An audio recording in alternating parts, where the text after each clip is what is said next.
I'll tell you why I think the story needs to be told in Ron order to get ready because the screenplay is good. Boom. That's Yeah, it. That's why it should there be you made. go. That is Great always. screenplay should be made. You guys said all the eloquent, I thought we're talking about deep flowery. lessons here.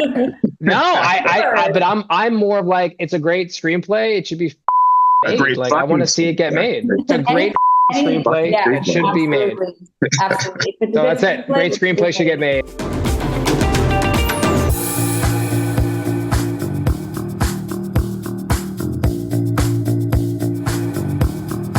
All right, welcome everyone to another Kinolime roundtable discussion to talk about one of the top 3 screenplays from our 2.0 competition, Decomposer. And here with us live, overseas, in Zoom rooms, at home, wherever, we have 3 amazing people to discuss Decomposer, which was an amazing screenplay that I personally loved. First and foremost, we have Andre Ford, who was one of the top 3 finalists in the 2.0 competition for Cooperville. Andre, what's up? How are you? Good, man. How are you doing today? Thanks for volunteering and wanting to come in. I know you're hugely active on the forum, so I know you mentioned many times how much you love Decomposer. So thanks for hopping on to talk about it.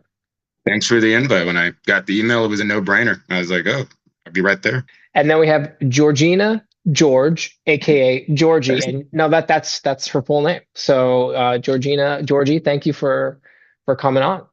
Thank you very much for having me. It's really nice to be here. I'm excited. And where are you based currently? London, North London at the moment. Oh, okay. And how did you hear about Kinolime? What brought you into the fold here with us? Lovely friend of mine wrote one of your submitted a script to you guys. I really enjoyed reading it, and I ended up sort of carrying on reading more of the scripts on the site. Really enjoyed it. There's so much great content on there. It's it's worth sticking around. Thanks for coming on. And we have the lovely Kaya Amor, who is a colleague of here at Kinolime, the CMO at Kinolime.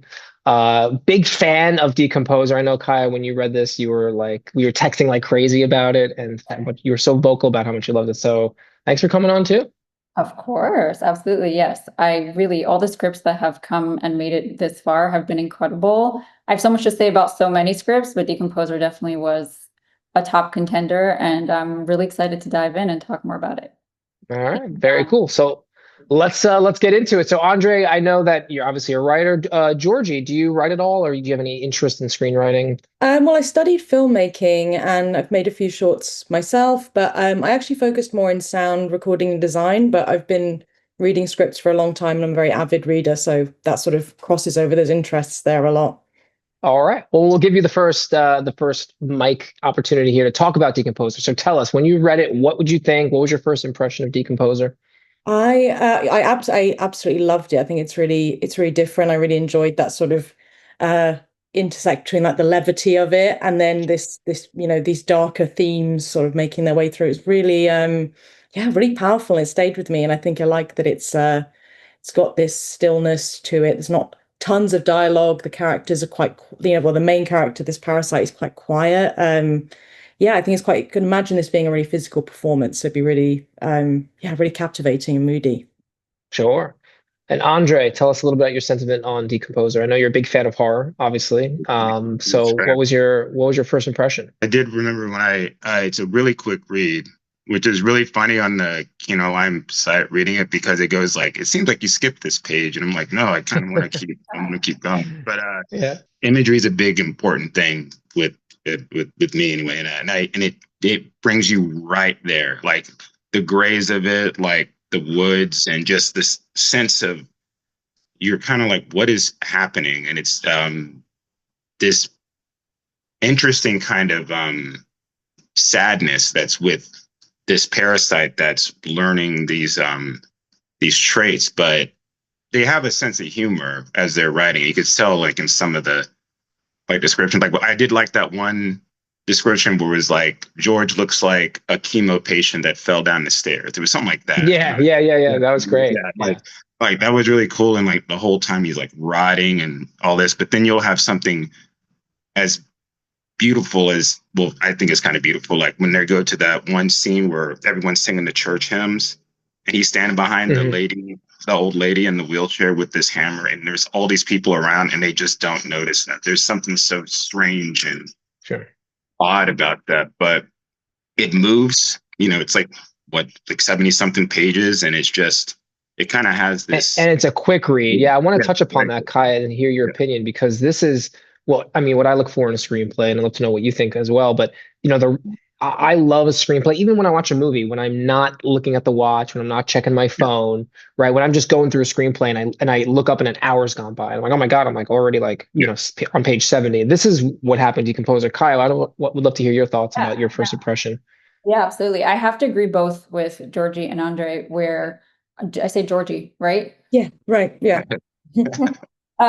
But I do have to agree that, it's very interesting to read a script like this where it brings you in on a fast pace, but on a visual. So it was really visually fast paced for me. So there was like, I was able to see it so like come to life. And so I loved how it also really played geologically, like versus supernaturally. So it was really a really fun way to kind of go through this where there's not a lot of dialogue at all, but yet you kind of are like mirroring fears of like what we experience, but through visuals. And it was really exciting, especially like you have like Mother Earth, who, I mean, I guess it's one of my fears, but just like, we have of like what's going to happen with how we're treating the earth and how it's all going to come back to us, and kind of having it like mirror its effect on us of like, oh, you're going to treat me this way. Let me show you how I'm going to consume you. And we have all of this, like, I guess these fears of like people missing and the earth, just consuming us. And it just mirrors it so well visually versus actually using dialogue. So I really, really enjoyed that pacing. And I want to bring up that point, and for everyone that's watching at home, Alfred Hitchcock would do this when he would write his screenplays. He would put all of his scenes visually in order first, and he would always have to get the beats down, right? So he needed to know what it was going to look like, the frame, the visual storytelling, and then last add the dialogue, which I always love when I'm writing, because if I get stuck, if I'm too bogged down in dialogue, wait a second, let's hold back a second. What am I trying to say visually, right? This is not a novel. This is a movie. So what visually can we capture? And I think what the writers of Decomposer did here, like beautifully, like it's very, very, very visual. And I love how you brought that up, because that struck a chord with me as well. It's really visual, and there is no answer to it, which I really like. It's just this events are happening, and then the two elements, like I liked how from the human perspective, especially toward the end, when they're making it clear, like when the guy who was like, give me all your stuff, when he's like, you're one of them. So at this point now, they know what's going on. Like all the animals, they're never scared about any of the weird stuff that's going on. Like the character, that's a good point. Morgan, Yeah. Morgan with the dog is not whimpering or anything. The dog is just kind of like, yo, there's something in that barn. And I think one of my favorite descriptions was, they said like the horse, like she walks in and they're like, the horses are just silent. They said, I'm like, these horses are like, the horses are like, yo, she's going to walk in here. Like they don't give her a warning at all. They're like, there's like an insect thing in the corner. They're like, nah, they're just going to watch and see what happens. There's no fear whatsoever. And they say it with like birds. The birds are flying around. There's no sense of any kind of panic. It's almost like a leveling of the playing field. It kind of reminded me, a little unfortunately, but kind of reminded me of like when COVID happened. I was literally just going to say that, how like you hear the birds and the animals are out. Yeah. Yeah, and the animals are like, yo, this is great. It's just kind of like, I kind of like that they kind of had that there, but they didn't outright say it. It's just something that you would kind of notice. The cats would shriek, dogs would bark, but they went against convention, which is interesting. Silence as a voice. Yeah, isn't it cool? Like, it's so neat how they went about doing it. So, Georgia, I got a question. Was there anything that surprised you when reading the screenplay? Like, what stuck out at you? Could be a good surprise, bad surprise. Yeah, that's a good question. I mean, a lot actually. I think how fast when like I guess George or the parasite like found a sense of self. I guess I felt surprised. I thought there was going to be this like huge push and pull between like they start dragging people to the hole and they can't quite do it. They set a few free, some end up going in. But there was kind of this like really fast, like almost evolution that they have as a creature into like consciousness and empathy. That I found really surprising, but really really moving. I think, is it Chaya? Yeah. Chaya. Chai made a really good point about this fear of nature. Like this, I think a lot of us fear, the power, when we think about like the power of the ocean or earthquakes, something like that, that kind of like, it plays into this like primal fear of nature being this huge, unfeeling like power Yeah. that it's sort of gravitating back towards this homeostasis that like the people are taking away. And I just really liked this change that George had. There was this kind of acknowledgement of, yeah, maybe people are doing something wrong, but I'm feeling this pull to there's something worth it here. There's something more than just singular purpose. That really, yeah, I found that touching, and it surprised me that I was rooting for him to come to that conclusion quite quickly. Wow, that's amazing. Yeah, Kai, so let's talk about George a little bit, because we talked about, how empathetic he was and what a great character in sort of a horror movie that you want him to kind of succeed in a weird way. So what were your thoughts about George as a protagonist? And like, was there a moment that stuck out at you that really the writer brought him to life? Yeah, I agree with just with George here that it was a constant surprise in general. I have quite a few scenes that stood out to me, but I think overall, what was like both surprising, but also I was kind of happy because it stays in the arc of horror film, was the fact that, George never learned a lesson, even though he was so close to learning lessons all the time. So you always like usually, the arc of like, he starts off this way, he learned a lesson and he, resolves it, or there's some resolution. And instead it's like they're so close to something. He seems like he's touching humanity. It seems like there's an interaction. And then he just succumbs to the full, like, I will decay and I will be a part of this decomposer cult. And he just has this like, it just stays within that horror arc of like, oh, so we're never going to learn anything. And we were just going to stay with consistently being this part of this program. So I guess it was surprising more just because it seemed like it was leaning that way and he was learning something from it. But then I was kind of like also happy that it kind of stayed in that arc of like, no, we're not. I love that it ends in the same, meaning because we want it to be hopeful and it's not, I still think it fits in the genre of what it's supposed to be. Like sometimes Sure.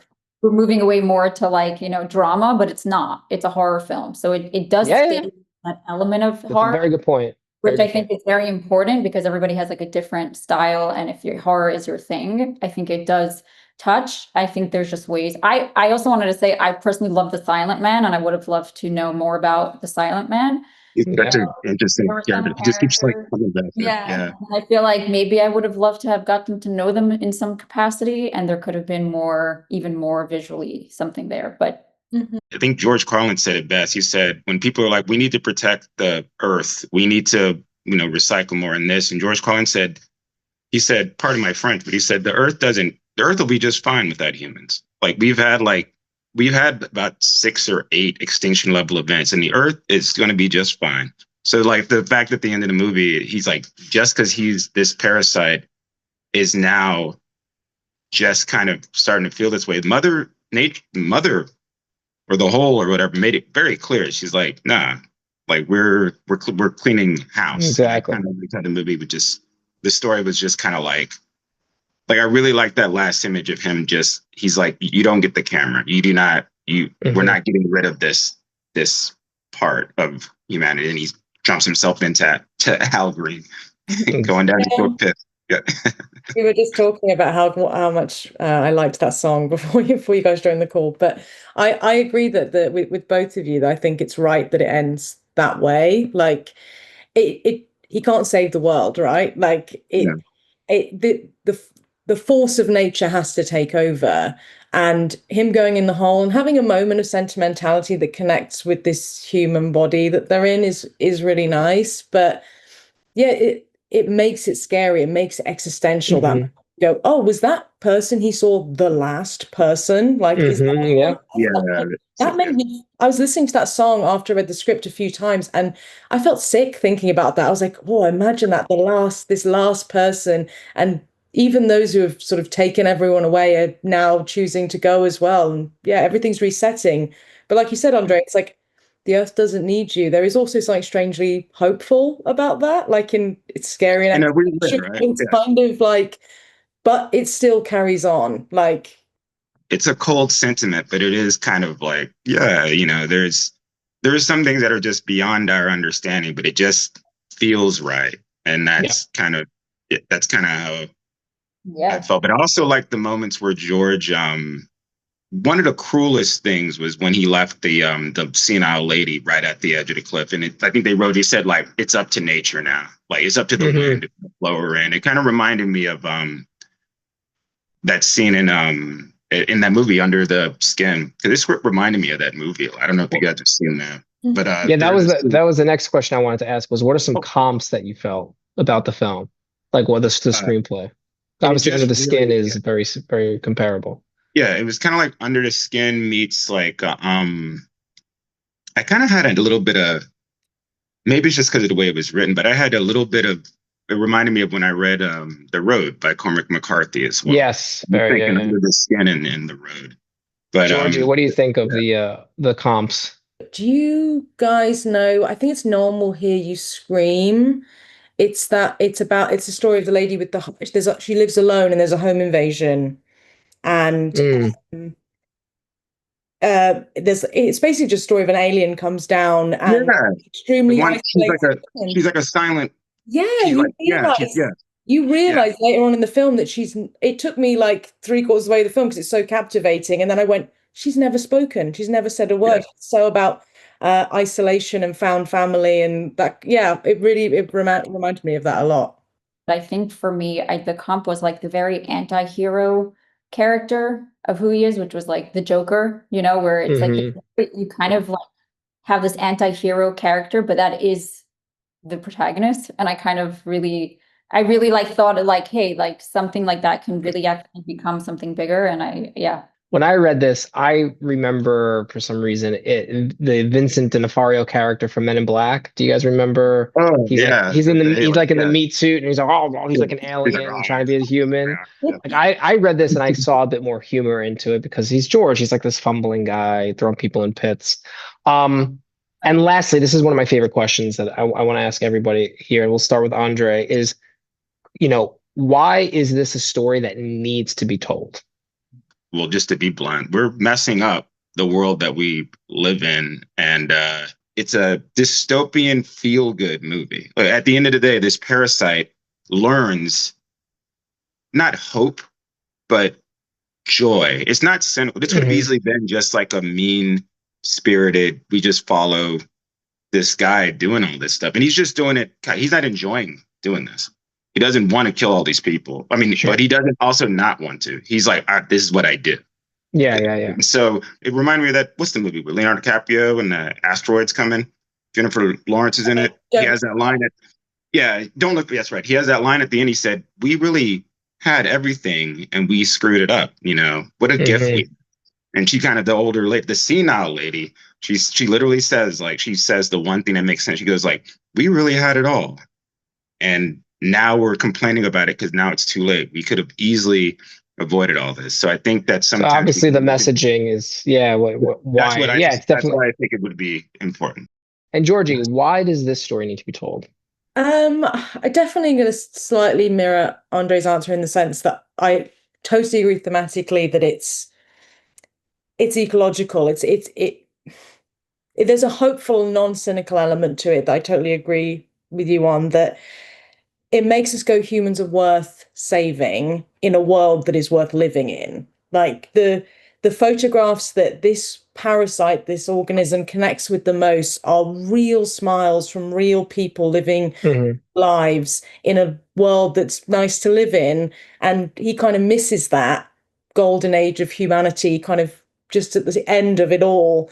But I think it gives there's a real fondness to it, as well as just being a really enjoyable, sort of thrilling tale of the force of nature. I think it's it just sounds not only interesting thematically and exciting to really dig into about what's worth saving, what kind of world do we want to live in, also how who deserves to be here, and we're not alone as well. I like that side of it. I like that feeling of our antagonist, our protagonist, antagonist, I guess, isn't a person but gets to live like one. And I don't know, I really related to them as a person, feeling like I don't want to. Mhm. I don't want to hurt people. I don't want to be told what to do. I don't. All these sort of feelings we've all had is really weird and relatable. For me, I was like, there's actually a layer to the Decomposer that I think is like really interesting. So I wrote this down. I wrote like the tragic cycle of becoming what you hate, like losing yourself to the service of something greater, only to find out that whatever is greater is actually evil. And I feel like that's something that is unfortunately like in this time now, but in general, in all of our times that we, I guess, become conditioned to. But like we think that something is important to be a part of, we jump into it wholeheartedly just to become a part of this greater movement, only to find out whatever that is actually might be really bad or evil. And we lose ourselves to it, but then we're in it. And that's Yep. what we are. And it just, maybe that's why Mother Earth is coming to reset us all the time. But unfortunately, but it's scary that Sure. we become sometimes who we actually ideally hate, but we become that in itself just because we don't realize we're part of that cycle. So I did think that it kind of brought out a really intense layer, but very unassumingly also in some type of way. Yes. And I'll tell you why I think the story needs to be told. And Ron, order to get ready because the screenplay is good. Boom. That's it. That's why it should be There you made. go. That is Great screenplay should be made. You guys said all the eloquent, I know we're talking about flowery- deep lessons here. No, but I'm more of like, it's a great screenplay. It should be A made. great Like I fucking want to see it get screenplay. made. It's a great screenplay Yeah, that should be made. Absolutely. If it's a So good that's it. Great screenplay should get made. That's my story. I'm sticking to it. Andre, for Georgina, George, aka Georgie, and Kaya Moore, thank you so much for joining us today at the Kinolime Roundtable. So much fun talking story, nerding out here. So we hope to have you on soon. And thank you so much for being a part of the Kinolime family. We really appreciate it. Absolutely. Thank you. You guys have a great day.